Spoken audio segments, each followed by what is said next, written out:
your host today, located at Indiana University. This webinar is brought to you by the World Parks Academy in association with World Urban Parks. If you could let us know that you can hear me okay, go to the top of the screen with the person waving their hand and click that for me, or type in the chat box that you can hear us all right. Okay, see Nicole raised her hand.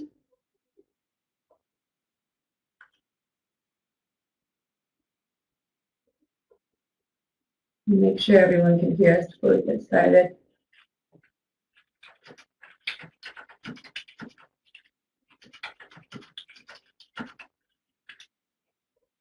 And if you could also go ahead and update your information with the attendee drop-down list and click on Edit My Info. You can type in where you're coming from today. Help us get to know each other a bit more.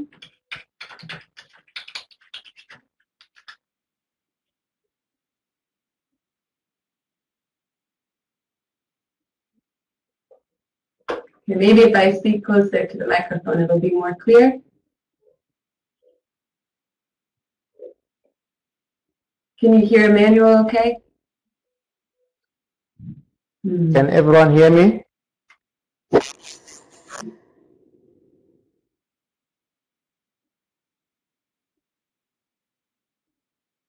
Yes. Okay, so if you have any difficulty throughout the presentation, please let us know using the chat box and we'll help you out with that. And then also, if you have any questions, save them to the end of the presentation and we'll take 5 to 10 minutes to answer those.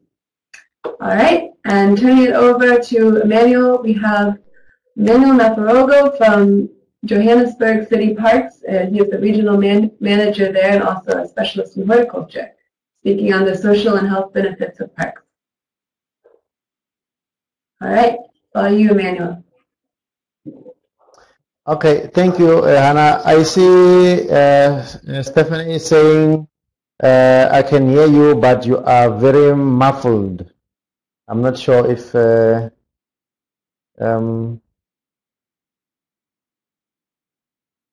Stephanie, can you hear me?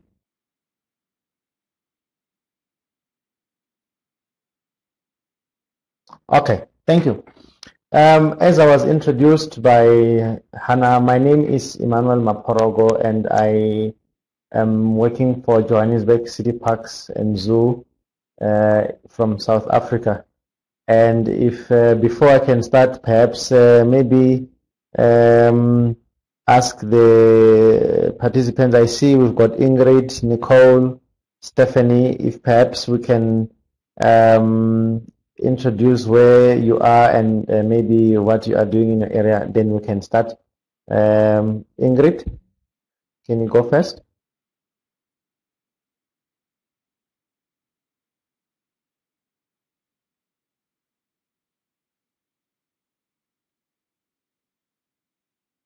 Okay. Milwaukee Recreation Outdoor Education. All right. Nicole?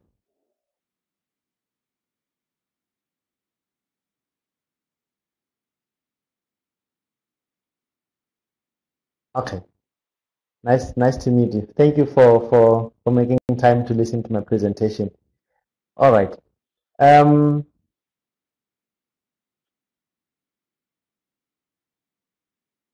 Okay. Let's start the presentation with trying to understand what urbanization is. It's basically an increase in the population and the amount of industrialization of a settlement in any city. Okay.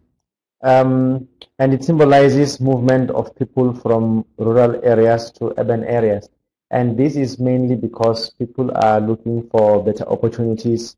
They want to migrate to the cities because of better healthcare systems compared to the rural areas.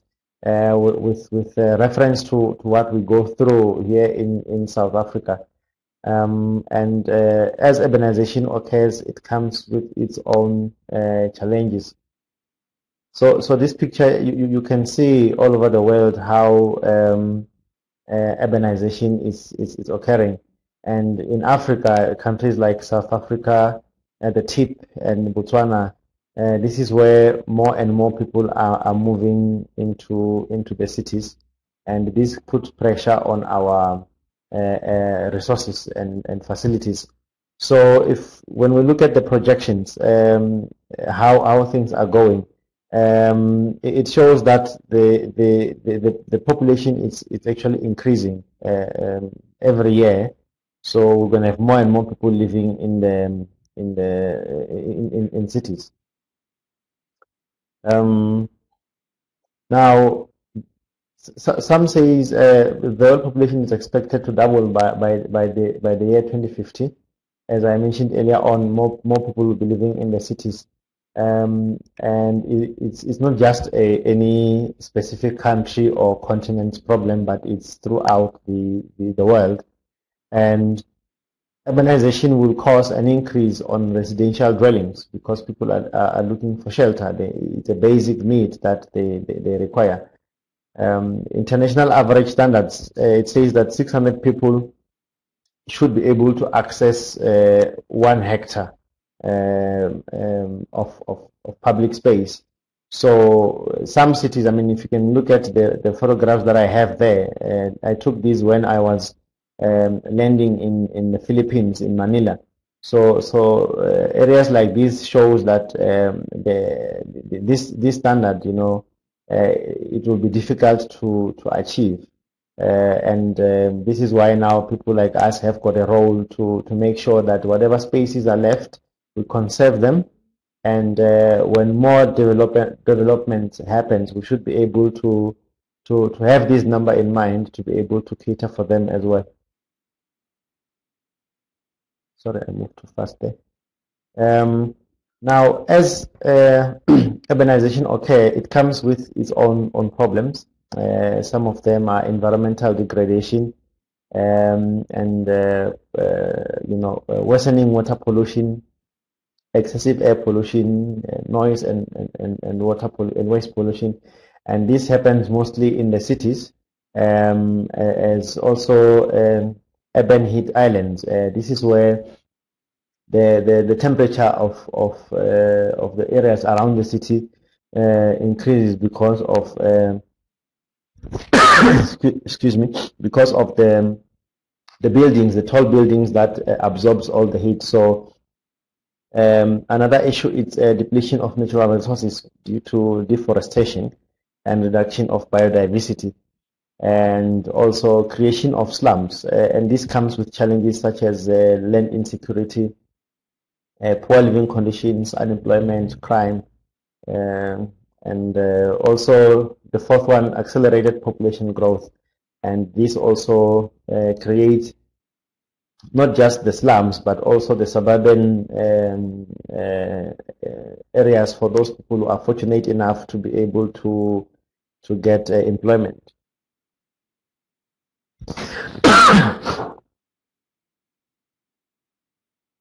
So now, how does urbanization impact our parks? This is some of the challenges that we find in Johannesburg. I'll share pictures later. You can see pollution in parks due to illegal dumping, vandalism of parks and resources or amenities in our parks rather. And this really comes with social ills, and such as crime and other things. So this really puts pressure on our day-to-day management of our facilities. So I'm sure many people around the world will face the same challenges, and this is what we really try to reduce or to upgrade. For instance, some of the public spaces that you can see, to improve them so that people can be able to access them and enjoy really the value of these open spaces.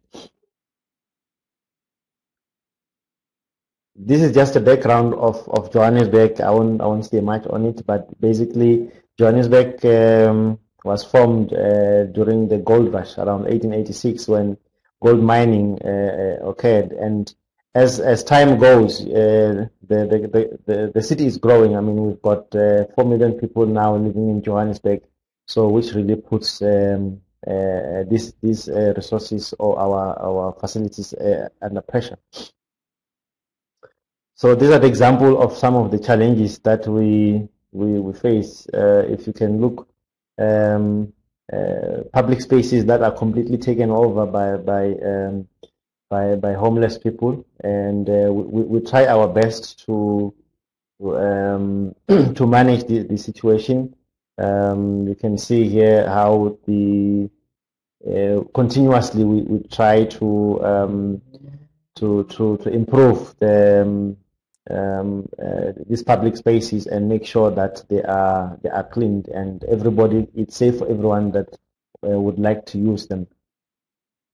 So this is one of the park in central Johannesburg, which was just completely taken over, and yeah, we do our best to manage the situation under the circumstances. So when I looked at a few case studies, I did see that in Fort Myers there is a park which or rather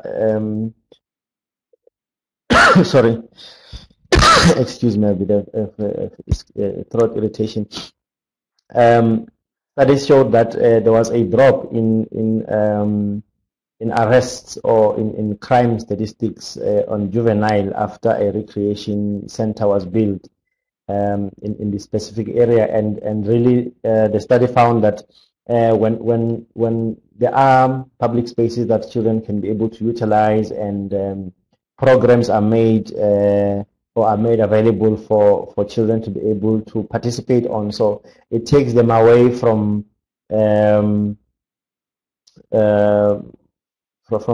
doing all the wrong things and participating in criminal activities.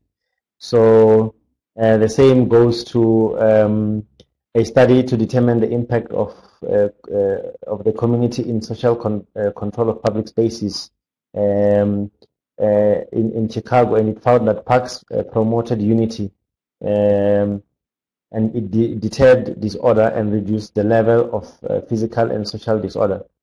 So also in Caracas, there is a park called Hugo Chavez Park, which was established in what was generally regarded as a severely crime-ridden and degraded part of the city, and where people abandoned public spaces out of fear.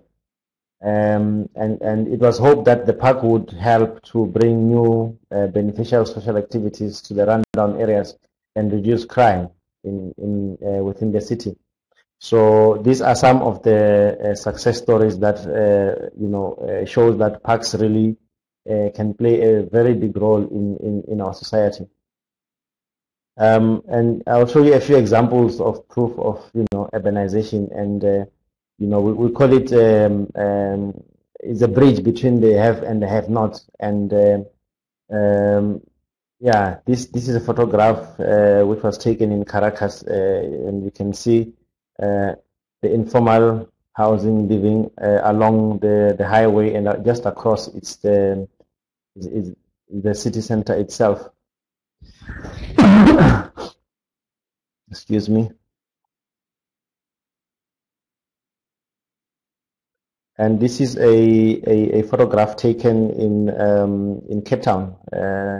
So these challenges happens in all the continents, unfortunately. And this is taken in Johannesburg. So it really shows how big the problem is.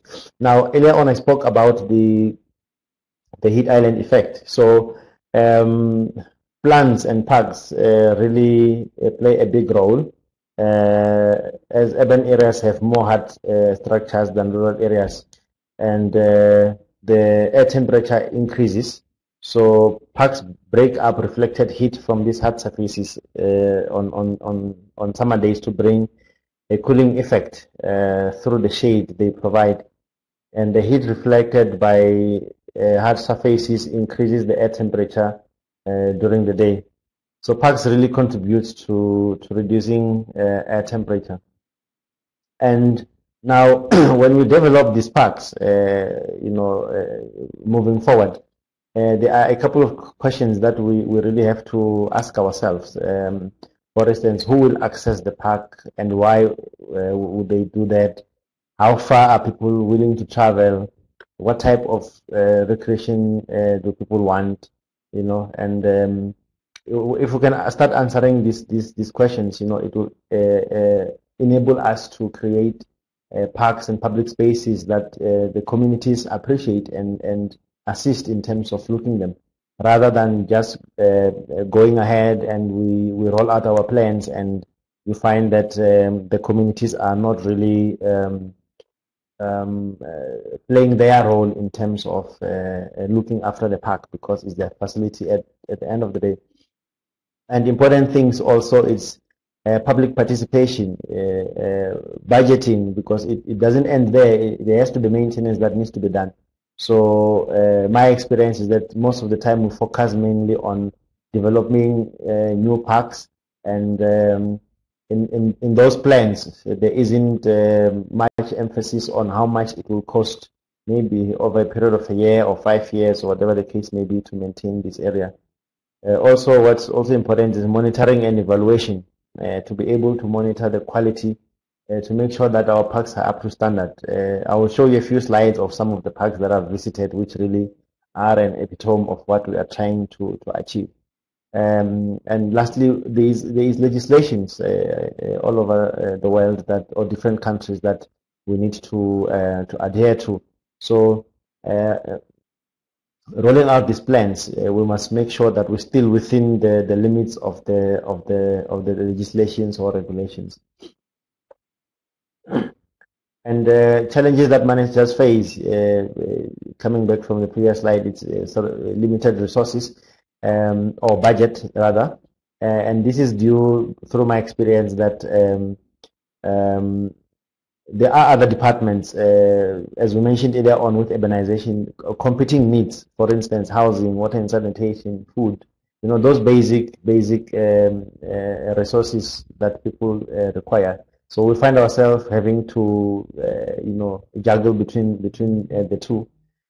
Staff shortages due to deaths, retirement, or resignations. So it makes it a bit difficult to be able to achieve all the maintenance programs because of these issues. Changing environments. In Johannesburg now, it's a raining season. I mean, we had floods last week, and this really impacted on us because sometimes it damaged the infrastructures that we have, or it delays the maintenance. Also, last season we had one of the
Hi, Emmanuel. We can no longer hear you or see you.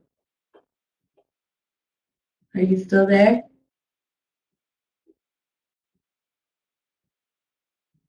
Can you hear me? Okay. You're cutting out, but Yeah, I sorry. can hear you now.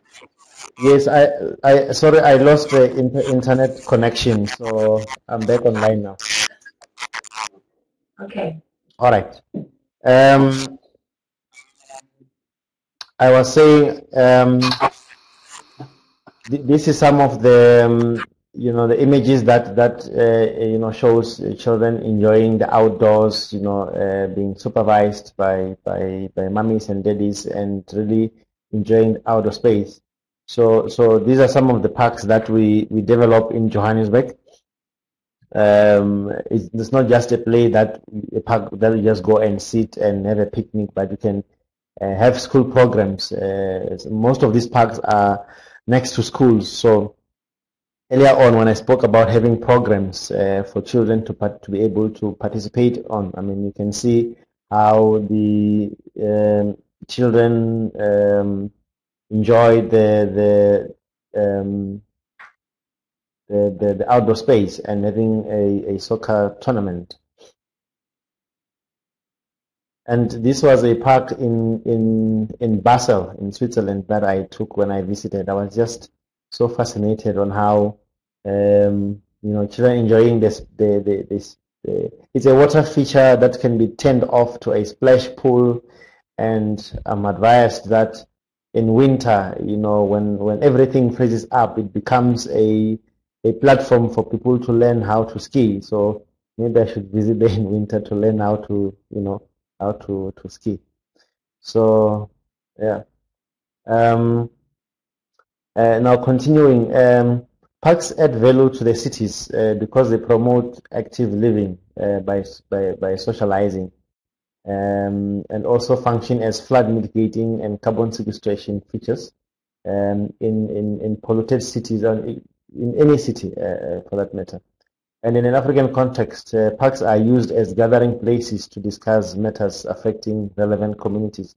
And this is because we might find that there is not enough community halls where people can be able to have these meetings. But besides, it's much more fun to be sitting outdoors. It's cooler and enjoying the breeze. And also, it's quite popular in Johannesburg to have weddings now outdoors in parks, so rather than having in a hall somewhere. So now the health benefits of parks. Regular physical exercise improves health and reduces the risk of cardiovascular diseases such as diabetes, hypertension, and other heart diseases. And often people use parks for exercising. And these are parks in Johannesburg that we develop. We have aerobic classes, we have gym equipment, and it's at no cost to the community, because if you look at the membership fees for these gym facilities, they are quite expensive, and people don't have the money to be able to pay these membership fees. So it's our responsibility to assist that people must be able to get some physical exercise. Sorry. So also there are programs where people on whether on weekend or during the week, they go on hiking or walking or jogging groups, and this is also to promote a healthy lifestyle.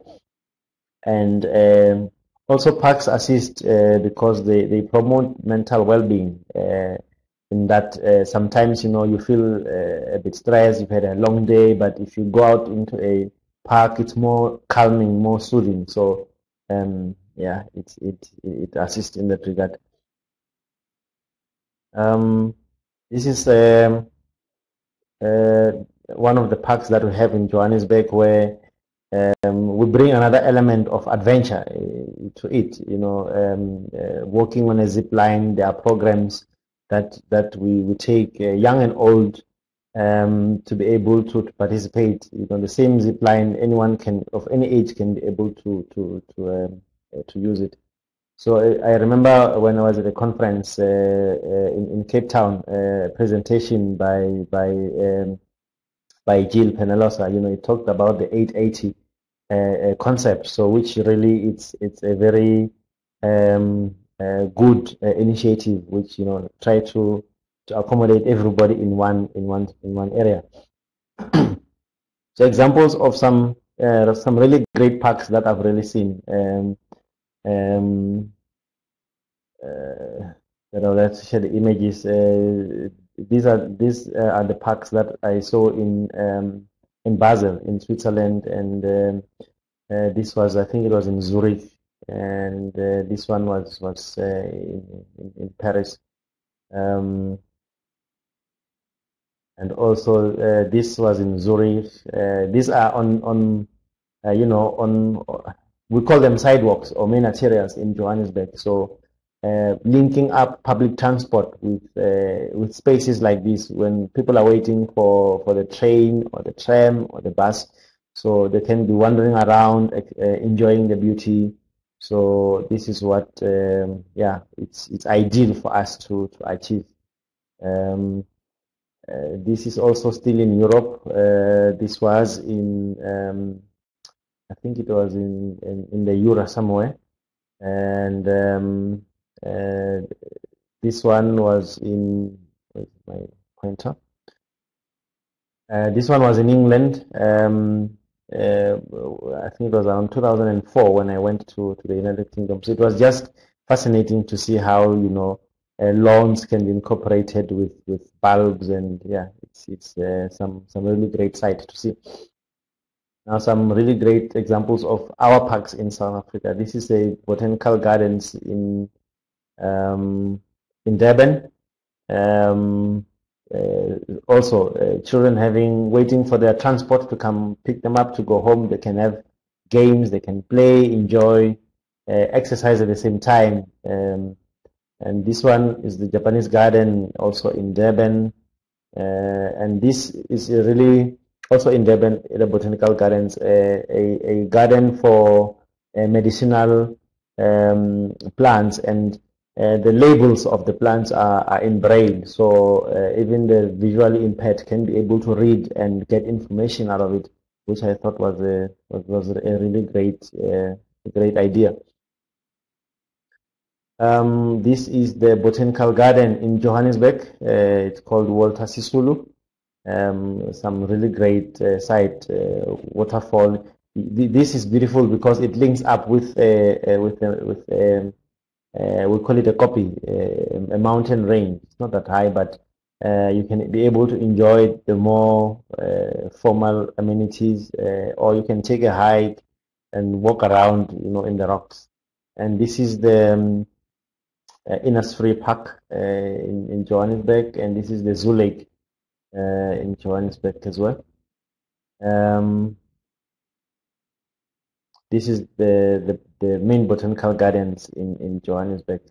So really, some great. We also have got some success stories. Now in Asia, I've seen a little bit of Asia as well. This is a park in Manila.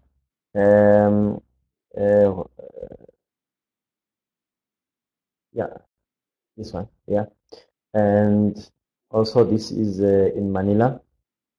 This one was in Bangkok in Thailand. I was just so taken away by how the the formal gardens, the what do they call it? How everything is formalized and trimmed, to the T. It's quite labor intensive, something different to what we normally see in Johannesburg. And this was in India, in Mumbai somewhere.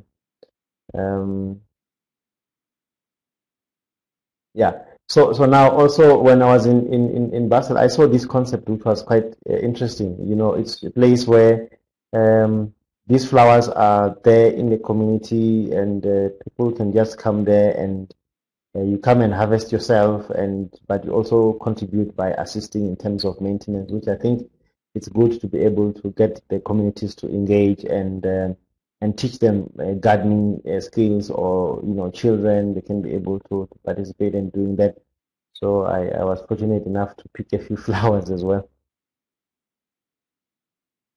In conclusion, really, parks add value in our livelihood, and I think it's very important that we should keep on doing the great work that we do, and it's imperative to develop more sustainable parks and green spaces as we face competing challenges or resources, in terms of maybe budgeting and things like that. And as I mentioned earlier on, the parks should really cater for all ages and needs. We are starting a concept now where we're developing parks for physically disabled children. So having play equipment that can be able to be utilized by people with disabilities. Adequate resources should be made available. As I mentioned on that, maintenance also plays a very crucial role in parks maintenance and management, and also managers should adapt to the changing times as the world changes. So we spoke about the economic changes, economic meltdown. So we should be able to adjust in terms of how we go about our work.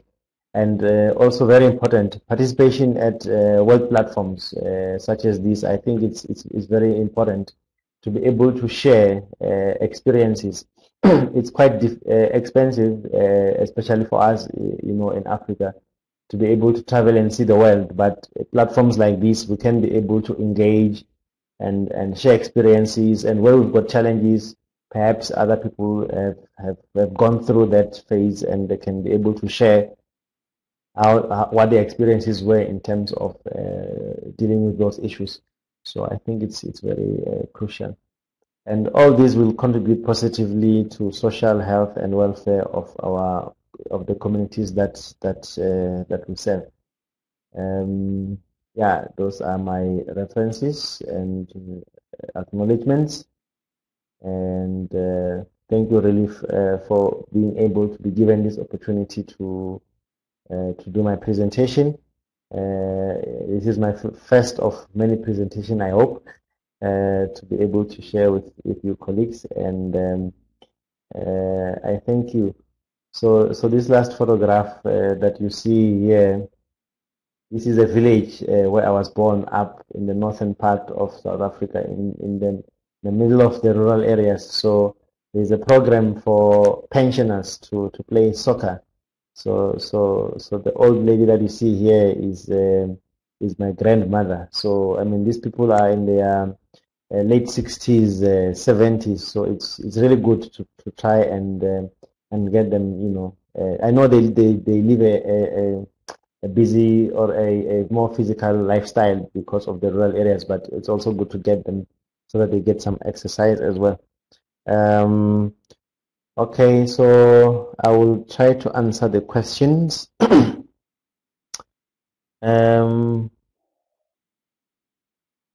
Okay.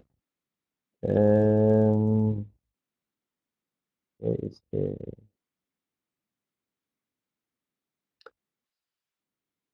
thank you for sharing some insight about the area and its challenge. What are the recreation plan emerging activities? Which what information do you have on park use, and how does participation relate to correlate population areas? Okay.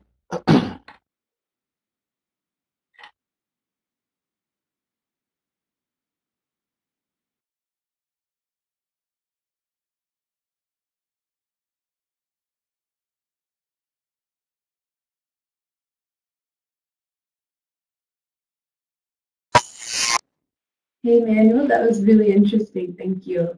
You can go ahead and speak to answer the questions if you prefer. Okay. Thank you. Caroline, in the gardens where flowers were planted in the community, how are the plants funded? The Parks Department assist with germinating these these flowers, there is also a section where you can be able to donate or leave something, to be able to sustain the project. So, for instance, if you pick up a bunch of flowers, there's a list, there's a price list where each flower, more or less what it costs. So, after picking up the flowers, you just go and drop the money there, and there's no one really to police you and see if you really have left the money or not. But people do take honesty in that, and they really do contribute. Ingrid, you want to know about what are the recreation trends, emerging activities? In Johannesburg, there is a lot of influence in terms of recreational activities. For instance, most younger people prefer to have a basketball court or a skateboard park, something along those lines. But when I showed you the slide with the divide, the haves and the have-nots, so that will be more on your middle class, and upper segments. But in informal settlements, some children have never really been on a swing or on a slide. So for them, it's just the basic thing that they require. And if it's a recreation, if it's a sporting facility, then soccer is the most common, sport that they would want to participate in. And the other question was, do I have information on park use and how that participation? Yeah, we do have our surveys to see how people are utilizing our parks, and also have a section where we request for feedback as to how can we improve, or what can we do to improve in terms of whether it's maintenance or making the parks much more accessible. So, and that is versus the standards that we set ourselves as a department. So I don't have the numbers with me, but those who wish to keep contact with me, I can access those numbers in terms of participation, and then I can share them with you. Ingrid also wants to know, constraint exists to participation, and what are agency systems doing to combat these constraints? You mentioned public transit, for example, to improve access and reduce travel time.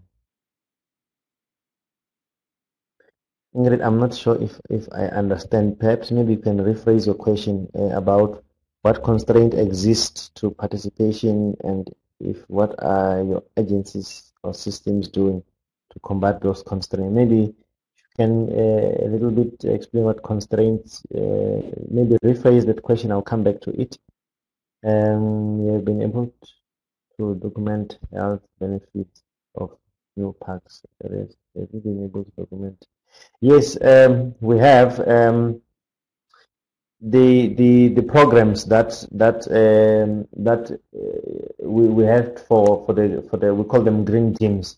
there is a group in Soweto that in the beginning of the program they sort of do an analysis of the what do we call them, the aerobics kind of thing, or any physical activities, to say it's a 1 day program. Once a day program. I don't know how many times a week, but in the beginning, this is what your weight is. This is your as much as you can't get personal health information, but like the basics to be able to see if this is making a difference or not.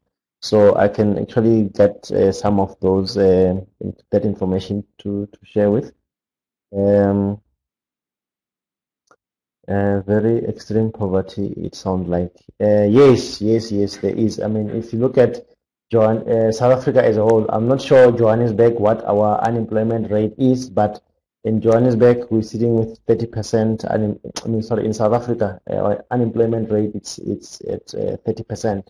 So, and even those who are employed, you would find child house-headed homes, or one person employed and looking after 7 or 8 people. So it is really a challenge.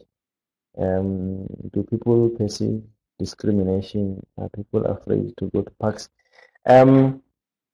I wouldn't say they are afraid of discrimination per se, but it's mostly crime that will deter them to visit the parks. And we've got our park rangers that tries by all means to assist and to make everybody feel safe in our parks. We do have some incidents, of people maybe experiencing criminalities in our parks, but we intensify. We work with our other departments, for instance, the Metro Police who patrols our parks, and we realized that alcohol was one of the things that makes these challenges worse. So there's no alcohol policy in our facilities. So that also assists reduces those challenges. Okay, so Ingrid, thank you for clarifying. All right. Caroline, what programs do you offer to help lower your crime rate? As much as we do assist, our Metro Police has got is their sole mandate to maintain law and order even in our public spaces. So that is why there was a partnership between our park wardens and the Metro Police, to be able to work together. But also there was a perception that homeless people, you may have seen that picture that I showed, homeless people building shelters in our parks. So the perception really was that homeless people are the ones who are creating or committing these crimes, and not necessarily the case. So some of these programs is to try and work with them as well. So as much as it's a social and human, the social development issue, but we do our best with what we have. Anna, does Johannesburg have a strategy for preserving green spaces in order to create new parks? Yes, we do. It starts from zonings of the parks. All our parks are zoned, and nobody can go on and develop within that space. Even for ourselves, if we want to upgrade a park, there is a process that needs to be followed. I mean, it takes a long time to go there with plans and show that we are not going to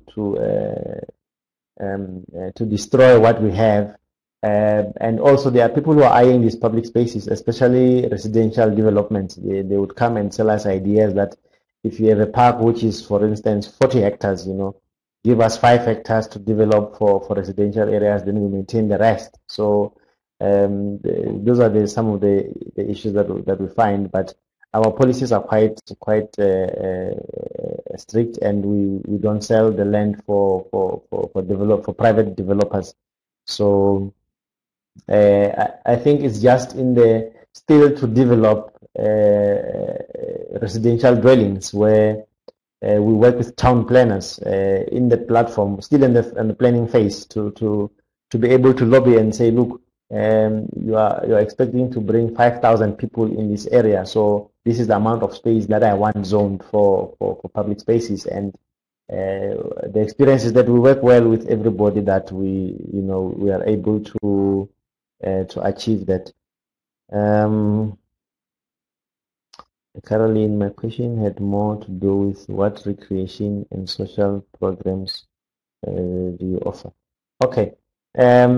So we've got programs for different age groups. For instance, the the younger children, they are supervised when they go to the parks, but um, depending on what each park does it offer. For instance, primary school children, they might have a program where they do their soccer or rugby in the parks, but also the sports and recreation department, which is our sister company. They are the ones who has the mandate to roll out these programs. So we are more of assisting by providing these spaces. So meaning that sports and recreation could approach us and say, look, there is a park next to a school, and the school doesn't have grounds for sporting facilities. Can we look at working together? And yes, then obviously there are funds involved. So in most cases, the programs are funded by provincial or national government. So the programs themselves are not run by us, but however, we do have a program where we take during school holidays, children are taken to a specific area and teach them about park safety, what to look out for when they're playing in parks, traditional games to keep them busy so that during school holidays they just don't sit and wander and wander off to all these wrong places. So I'm not sure if you answered Caroline.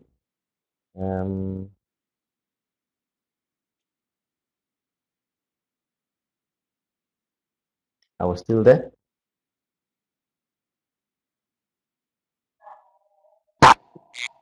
Hi, yeah, we're all still here. Does anyone have any more questions for Emmanuel?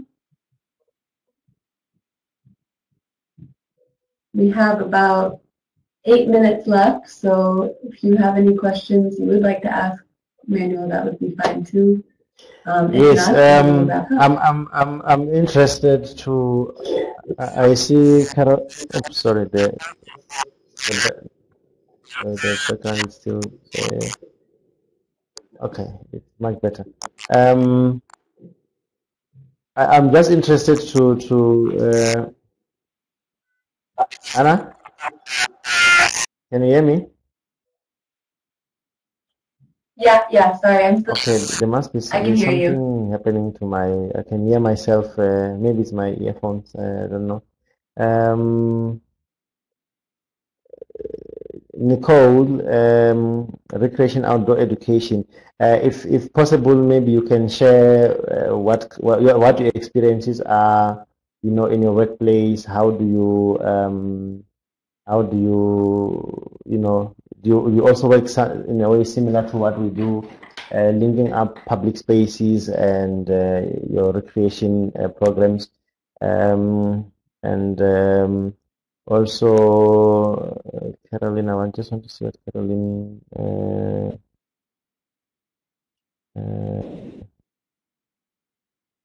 I can't remember what Caroline does, but just experiences to share how you guys go about and challenges. Is it something similar to what we face in Johannesburg, and maybe how are you dealing with them, and if there's any advice that you can share with us to be able to learn from each other. And I would sincerely would like to keep contact after the presentation. My details are there.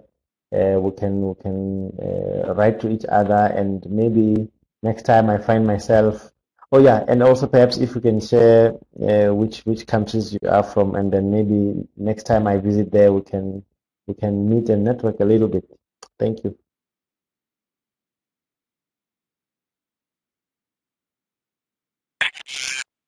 Thank you. That was really interesting. I want to let everyone know that we do have continuing education units available by taking a quick assessment that's related to the presentation for a $15 fee. And by taking that assessment, you will get 1 hour of credit toward any World Parks Academy certificate that you have. And as a reminder, 30 hours are needed to maintain certificate over the next 3 years. So check that out. And thank you all for attending today and participating, asking good questions. Really appreciate it. Thank you, Emmanuel, for taking the time to share your experiences with us. That was great.